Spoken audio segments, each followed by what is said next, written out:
quoique ça peut arriver dans certains cas extrêmes. Mais sinon, c'est vrai qu'on n'a pas de... Le rictus sur extrême. Pour les gens qui connaissent, les gens du milieu, ils comprennent tout de suite. C'est ça.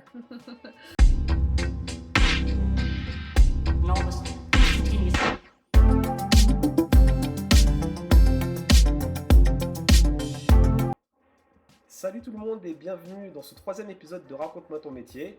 Troisième épisode dans lequel je reçois une ancienne collègue agent de soins en EHPAD. On sort à l'instant d'un live Twitch qui a duré 1h40 à 1h45 dans lequel on a longuement parlé de son métier et dans lequel vous allez retrouver beaucoup plus de détails. Là, on est dans la vidéo synthèse, comme d'habitude. Si jamais la vidéo vous plaît, n'hésitez pas à aller jeter un œil au live. Et surtout, je vais faire mon youtubeur, n'hésitez pas à commenter, à liker, c'est important, je le dis, je le répète, ça fait fonctionner l'algorithme de YouTube et ça met en avant du coup ma vidéo et mon projet qui est d'informer les gens sur les difficultés des métiers du médico-social et des métiers aussi dits essentiels. Donc, on va commencer. Christina, présente-toi, ton métier. Christina, donc agent d'hébergement en EHPAD. Depuis combien 2 jours. 2 jours. Depuis combien de temps? Depuis 2019. D'accord. Voilà. Qu'est-ce que tu faisais avant? Avant, j'étais en structure petite enfance, principalement en crèche et micro-crèche. D'accord. Donc c'était genre... c'est quoi l'intitulé du poste? Agent de petite enfance. Ah, donc, Assistante petite enfance. D'accord. Voilà. Et ton parcours scolaire? Du coup, moi j'ai un CAP petite enfance. Totalement inutile pour travailler en EHPAD. Tout à fait, ça n'a rien à voir. Alors, le diplôme n'a rien à voir, mais... Ça reste le médico-social. C'est ça, et puis bon, des fois ça ressemble un peu quand même. Un petit peu. Avec tout le respect qu'on leur doit, bien évidemment. Exactement. Pourquoi avoir choisi de travailler en EHPAD? C'est un métier qui m'a toujours attiré et la petite enfance et les personnes âgées. Donc du coup, vu que je voulais plus travailler avec les enfants, je me suis dit c'est le moment d'aller avec les personnes âgées. Le côté humain, voilà. Donc, je précise que il n'y a pas besoin de diplôme pour travailler en tant qu'agent d'hébergement, enfin agent, peu importe quel poste vous tenez en EHPAD. C'est ouvert à tout le monde, donc effectivement son diplôme, son CAP petite enfance, c'est pas ça qui l'a fait rentrer dans l'EHPAD. Pas du tout. Donc à ceux qui seraient intéressés pour découvrir le milieu, pour travailler auprès des personnes âgées, sachez que c'est ouvert à tout le monde, vraiment à tout le monde. Donc ta mission, c'est quoi quand tu travailles 2 jours d'abord? Ma mission, tout ce qui est les soins. Donc moi je suis principalement sur les soins, que sur les soins d'ailleurs. Prendre en soin les résidents, c'est-à-dire faire les toilettes, les douches, les petits déjeuners, les repas, le soir les coucher, donner les goûters, enfin voilà. Les mises en pyjama, changement de protection, Donc, mise aux toilettes. Tu fais le même métier qu'une aide-soignante? Tout à fait, la même chose. Très bien. Donc, même métier, pas de formation? Pas de formation. Même salaire? Pas du tout. Normal. Ça n'a aucun sens. Calmez-vous, Marc, vous allez tout comprendre. C'est ça ce qu'on appelle le multiverse. Ah, normal, non, pas normal. C'était vraiment ironique. À quoi ressemble une journée de travail quand tu travailles le matin, admettons? Le matin, les prises en soin du matin, les toilettes, les douches. Tu commences à quelle heure? Alors, le plus tôt, c'est soit 6h25 ou soit 7h15. Ouais, 7h15. Et donc, c'est principalement les toilettes, les passages aux toilettes, les préparer pour le petit déjeuner, voilà, faire les lits, ranger un peu. Du ménage. Voilà, du ménage. Enfin, non, il n'y a pas trop de ménage. Non, il n'y a pas trop de ménage. À part si par exemple les lits sont souillés. Enfin, voilà. Alors, quand tu es sur le poste d'agent de soins, non, il y a très peu de ménage. Il y a peu de ménage, ouais. Où tu travailles. Voilà, c'est ça. Parce qu'il y a d'autres endroits où les agents et les aides-soignants aussi vont devoir faire aussi pas mal de ménage. Tout dépend des structures dans lesquelles on travaille et de comment ils ont décidé de... Voilà. En fait, il y en a, mais ça dépend du poste où tu es, en fait. Ça dépend de l'étage où tu es. D'accord. Ça dépend du poste. Mais c'est pas fait sur le moment T, en fait, c'est fait plus tard, après la pause. D'accord. Voilà, tu peux avoir du ménage à faire. Ok. Tu peux avoir des chambres à faire. Mais ouais, sur le coup, non, le matin c'est principalement ça. Les emmener au petit déjeuner, essayer que 9h30 max ce soit fait. Ils soient tous au petit déj quoi. Et ensuite bah, c'est typique, on les ramène dans les chambres, on repasse aux toilettes s'il y a besoin, on vérifie qu'on a bien fait tout ce qu'il y avait à faire, réapprovisionnement de protection dans les chambres, sur le chariot, enfin voilà, bien nettoyer, bien nos chariots et tout ça. Là, on va dire que tu es vraiment dans le nursing pur, dans les techniques pures. T'es pas amené à faire vraiment de l'accompagnement, genre de l'animation, tout ça. Ah non, pas du tout, non, c'est plus en bas, ça c'est à l'escalier. Ouais, mais voilà, il n'y a que des AMP. Oui, tout à fait. C'est ça. Ouais. AMP, il y a quelques AS qui vont aussi. Ouais, mais les agents font pas, non, pas du ça. tout. Vraiment, les agents, vous êtes vraiment... ouais, c'est vraiment du technique pur, quoi. C'est ça. D'accord. Et donc ça, c'était pour donc, le matin, donc on a compris le nursing et l'alimentation et le ménage. L'après-midi, bah, l'après-midi, tu as un poste de ménage qui arrive à 13h, donc qui fait, ça dépend du nombre de chambres qu'il y a à faire. En général, le max, tu finis à 15h30, 16h, quoi, le ménage, ça dépend du nombre de chambres que tu as à faire. Et sinon, bah, les autres arrivent à 13h40, et donc bah, on aide à ramener ceux qui sont restés encore au restaurant, et à les remonter, à les passer aux toilettes et tout ça, ensuite transmission. Et ensuite bah, l'après-midi commence avec les goûters, enfin aller voir que tout le monde va bien, les goûters à partir de 15h, 15h30.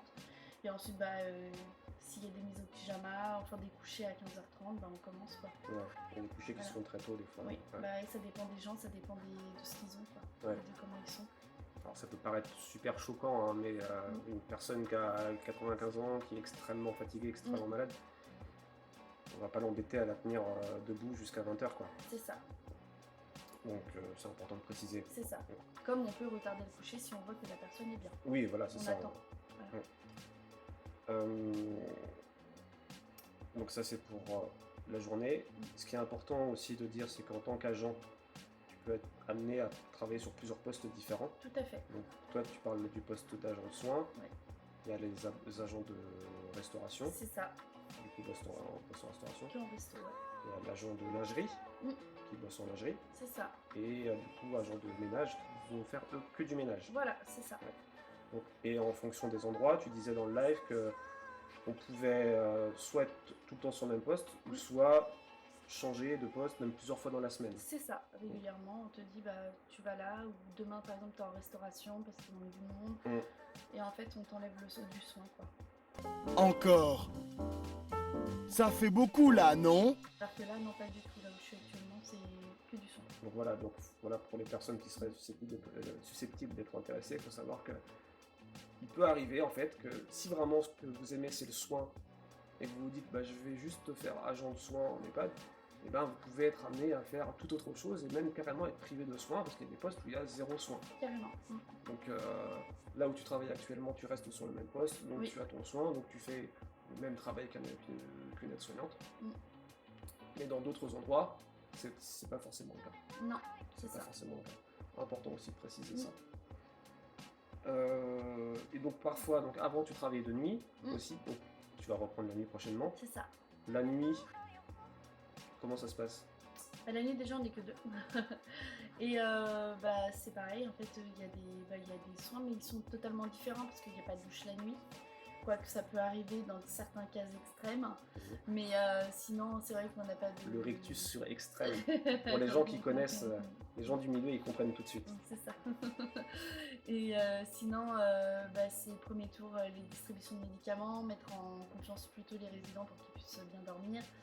Et puis bah, le deuxième tour, s'il y a des raisons de réveiller, bah, vérifier les protections, vérifier voilà, que la personne est bien, essayer de comprendre pourquoi elle ne dort pas.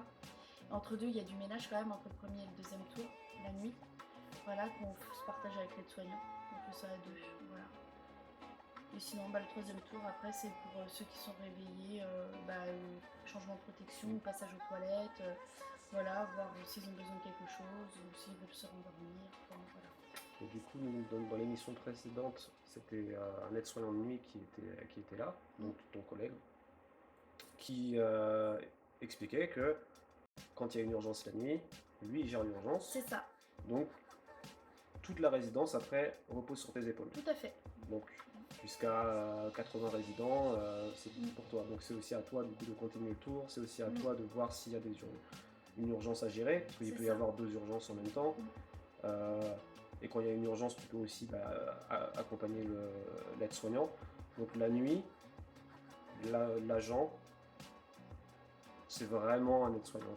Oui, c'est ça. Vraiment un aide-soignant, toujours en étant payé comme un agent. Comme un agent. Comme un agent. Donc, ce que je disais pendant le live, c'était que je trouvais que c'était un poste vraiment très ingrat, parce que c'est un poste où les agents font vraiment, et le plus souvent, exactement le même travail que les aides-soignants. Parfois la nuit, plus que les aides-soignants de jour, parce que le travail de nuit est très particulier, il peut y avoir beaucoup d'imprévus qui impliquent qu'on doit faire des choses parfois compliquées. Et ingrat, pourquoi? Ingrat parce que du coup, il n'y a pas la reconnaissance aide-soignante, il n'y a pas... Tu donnais l'exemple de la prime grand âge que vous n'avez pas, juste parce que vous n'avez pas le diplôme d'aide-soignante. Ce qui est absolument intolérable, je trouve. Donc, de l'ingratitude. Voilà. Donc, au niveau des responsabilités, t'en as. Oui. Alors, il y en a moins le jour que la nuit quand même, puisque la journée, tu as les infirmières, il y a les cadres, en général, la direction qui est présente. Donc, il y a quand même moins de responsabilités la journée que la nuit, je trouve. D'accord. Et donc, les types de responsabilités que tu pourrais avoir, c'est ce que je disais juste avant, c'est par rapport aux urgences, voilà, tu peux participer à la gestion de certaines urgences médicales. Et même, tu dois aussi, en fait... gérer la sécurité des résidents la nuit. On est 2 à faire ça, et donc travailler la nuit, c'est aussi potentiellement des intrusions de l'extérieur, c'est potentiellement des fugues, il y a quand même pas mal de choses qui reposent du coup aussi sur tes épaules. Au global, comment tu considérerais tes conditions de travail? Moi, je dirais positif quand même. Ouais. Parce que mis à part le manque de personnel comme partout, je trouve qu'on est quand même sur une bonne entente, des bonnes conditions de travail. Ok, très bien. Je précise que tu travailles dans le public. Tout à fait. Et comme je l'ai dit dans les autres émissions, globalement dans le public, c'est quand même plutôt bien. C'est franchement plutôt bien. Carrément.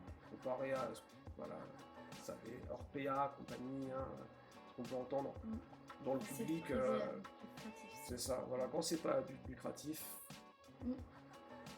c'est déjà plus honnête, je trouve. Tout à fait. Et donc tu parlais du manque de personnel, donc qui est inhérent à tous les établissements, en fait, c'est partout pareil. Est-ce que tu penses qu'il y aurait autre chose à revoir, ou vraiment, toi, tu te sens vraiment bien dans ton travail? Non, moi je me sens vraiment bien. Ah, cool. Ouais. Carrément. C'est chouette à entendre. C'est chouette à entendre.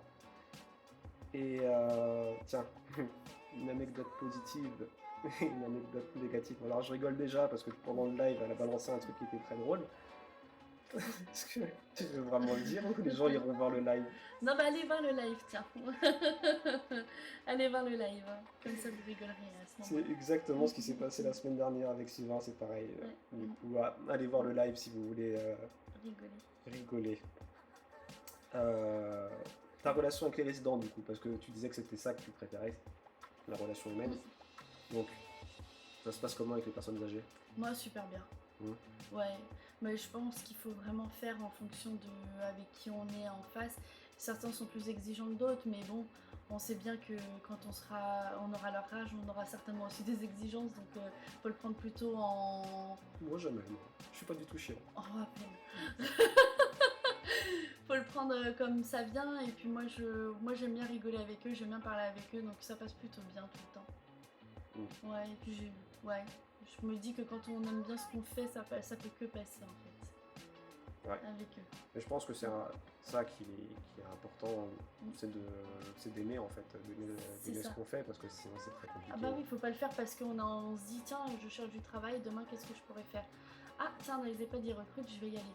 Non, c'est vraiment un métier humain. On est avec des gens, on n'est pas à la chaîne en fait, on n'est pas au McDo en train de préparer des burgers quoi.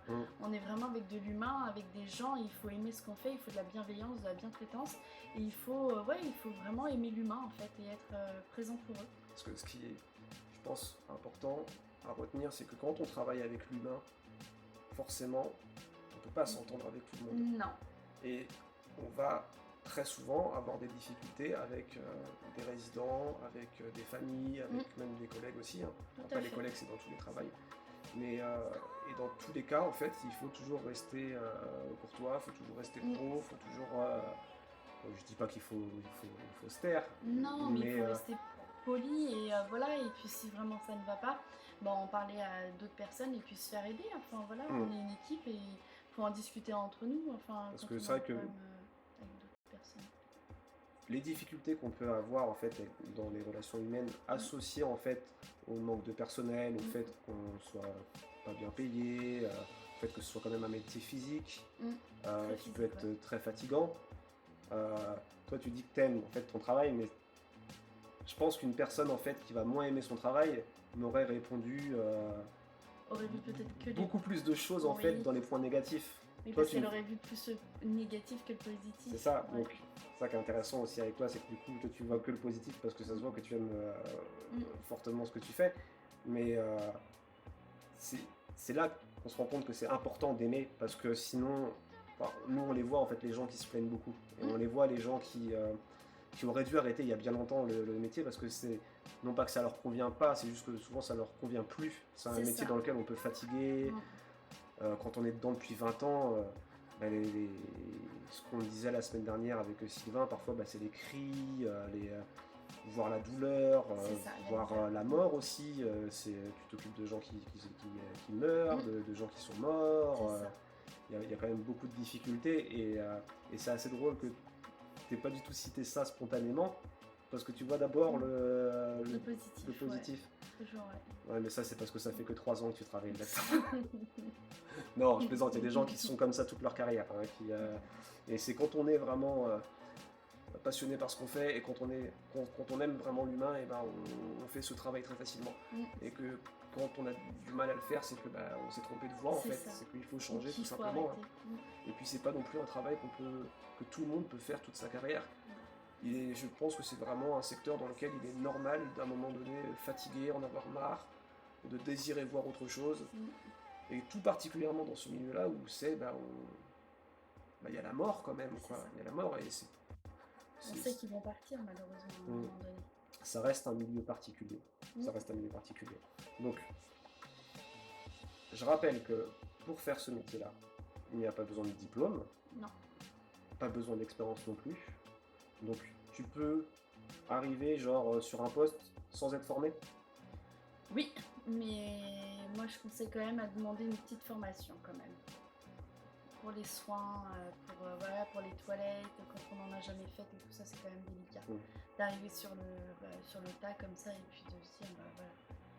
Parce que donc toi tu disais que tu avais eu une journée de binôme. Une journée de binôme seulement. Donc en une journée, tu vois pas grand chose en fait. Non. Et puis faut tout enregistrer et puis en général quand on commence un nouvel emploi c'est vrai qu'on est quand même assez stressé, donc en rajoutant du stress et tout ça franchement c'est assez angoissant une seule journée de binôme. Sachant que toi tu travaillais déjà dans le médico-social, tout à fait, donc tu avais quand même un peu des bases, même si c'était des enfants, oui j'avais quand même la base, ouais c'est ça. Mais il y a vraiment des gens qui viennent de tout horizon et qui n'ont jamais mis les pieds dans le médico-social, à qui on leur dit allez va t'occuper d'un tel. Et là, tu te retrouves à devoir faire la toilette de quelqu'un, alors sans aucune formation, sans aucun diplôme, sans rien du tout. Et donc c'est ça aussi le métier d'agent, c'est t'es jeté dans le bain. Des fois, tu vas avoir une courte formation, mais même cette courte formation, bien souvent, elle n'est pas suffisante, parce qu'il y a beaucoup de situations possibles dans lesquelles on peut se retrouver. Par exemple, dans la première émission, on parlait de la violence qu'il peut y avoir avec certains résidents, que ce soit la violence physique ou verbale. Quand on n'est pas préparé à ça, quand tu arrives dans la chambre de quelqu'un pour l'aider et que tu te fais insulter et que tu n'es pas du tout préparé à ça, d'une, tu peux mal réagir, et de deux, tu passes une journée de merde. C'est ça. Et tu n'as pas envie de revenir après, quoi. C'est ça. Donc ça reste... Alors qu'en fait, c'est juste les troubles de la personne en général. C'est ça, mais quand t'as pas de formation, tu On ne ne sait comprends. pas. Tu sais pas. Non, on ne sait pas. Donc c'est... je pense que ce serait bien, vraiment bien qu'à chaque embauche, Il y a une il y ait formation. une formation. Ouais. Tu disais, genre au moins une semaine. Au moins une semaine, ouais. Ouais. Ne serait-ce que pour, par exemple, rien que tourner un résident sur un matelas air, quoi. Penser à changer le matelas, enfin à le mettre en position, la position qui convient, parce que quand tu le fais pas, bah, tu te casses le dos, parce que bah, enfin, c'est pas possible, quoi. Il y a beaucoup de choses en Monter fait. le lit, c'est des trucs simples en fait et basiques, mais on l'apprend en fait après en faisant. Ouais. Mais sur le coup, c'est vrai que bah, si personne te le dit ou que si tu tombes sur quelqu'un qui le fait pas, bah, ça va pas devenir une. En fait, on vous demande d'apprendre sur le tas, C'est ça. sauf que c'est clairement pas un métier qu'on devrait apprendre sur le tas. Non, non, non. Et, Pas avec des humains. Ouais, pas avec des humains, et c'est exactement ce qui se passe en fait. C'est C'est ça. t'apprendras sur le tas. Donc les agents la plupart des agents avec qui j'ai pu travailler, qui du coup n'ont pas eu de formation ou eu des petites formations au fur et à mesure de leur expérience, la plupart bossaient extrêmement bien, mais c'est grâce justement en grande partie à leur expérience. Mm. Mais quand on arrive du coup dans le milieu sans cette expérience, C'est compliqué. au c'est début. compliqué, ça peut mettre en difficulté, et ça peut faire fuir. C'est ça. Est-ce que tu estimes être bien payé? Tout ça? Pas pour ça. Ça va. Il manque un petit peu, mais ça va. D'accord. Si vous voulez savoir, c'est dans le live. Mm. Et à qui conseillerais-tu de faire ce métier? Aux gens qui aiment les gens. Tout simplement. Parce qu'il faut vraiment de la bienveillance et de la bientraitance avec nos anciens. Et il faut vraiment de l'amour. Ouais. Oh, c'est beau. Non, c'est vrai. Il faut vraiment de l'amour. Parce qu'ils le méritent. Pas tous. Ouais, quand même. Je blague, je blague, je blague. Et est-ce que tu penses faire ce métier toute ta vie? Honnêtement, ouais, je pense, ouais. Je pense que j'ai trouvé ma voie. Après, c'est ce que je disais dans le live. Il y a des choses qui me plairaient aussi en évolution. Après, si ça se faisait pas, ouais. Alors, Je sais pas. quand on parle d'évolution, quand on est agent ou aide-soignant, c'est pas vraiment des évolutions comme on peut l'entendre dans une après, entreprise c'est par des... exemple. Oui, non, c'est des changements de carrière, mais Ça s'apparente plus voilà, à une réorientation voilà, professionnelle tout ça, dans le même c'est ça. secteur. Parce que Dans le du même coup, secteur, tu voilà. dois quand même faire la formation. tout ça, ouais. Donc tu as des projets pour, on va dire, grimper les échelons. C'est ça. Mais voilà, tu dois passer par les formations. C'est aussi important de préciser parce que c'est pas comme par exemple à la SNCF, on va pouvoir rentrer à un poste en mode avec un BEP C'est ça. et avec Et l'évolution, avec des petites formations, finir sur un poste équivalent Bac+5. Avec que là, pas du tout. Alors que non, pas du tout. Là, il faut que tu prennes le même chemin que tout le monde. C'est ça. Il n'y a pas de passerelle, il n'y a pas Non, de y a rien facilité. Donc voilà, c'est plus voilà, un projet pro que tu as, mais pour le moment, l'évolution, bah, ça va être travailler en lingerie ou travailler en ménage. Mais c'est vrai Non. qu'en tant qu'agent, Ouais. il n'y a pas d'évolution possible en fait. Non, à part devenir aide-soignante. Là, c'est ça. Donc c'est soit donc, tu passes le diplôme, soit tu fais la VAE. Ouais, moi La je vais valide- faire en VAE. Ouais, c'est ça. Donc la validation des acquis par l'expérience, C'est ça. qui va durer entre 1 et 1 an et demi, c'est ça? C'est ça. Entre 1 an et 18 mois, ouais. Donc ça reste quand même passer un diplôme en fait. C'est ça. Une autre forme, mais bon. Mm. Vous connaissez souvent la VAE. Et ben écoute, as-tu autre chose à dire sur ton métier? Non. Non, je pense qu'on a tout dit. Ouais. Si cette vidéo du coup vous a plu, bah, n'hésitez pas à aller jeter un œil au live, ça a été un peu plus détaillé, un peu plus d'anecdotes. Et si vous voulez travailler auprès des personnes âgées, bah écoutez, allez postuler, vous serez très certainement pris. Mais par contre, si vous vous rendez compte que bah, le relationnel est compliqué, que l'humain c'est pas trop votre truc, ne restez pas. Voilà. C'est juste que c'est pas pour vous, tout C'est simplement. ça. N'hésitez pas surtout, je le répète, à laisser un commentaire et à liker pour faire travailler l'algorithme de YouTube. Et moi je vous remercie, je vous dis à la prochaine, donc très prochainement un nouveau numéro, je sais pas encore qui, mais il y aura un nouveau numéro. Allez, à la prochaine, salut! Salut.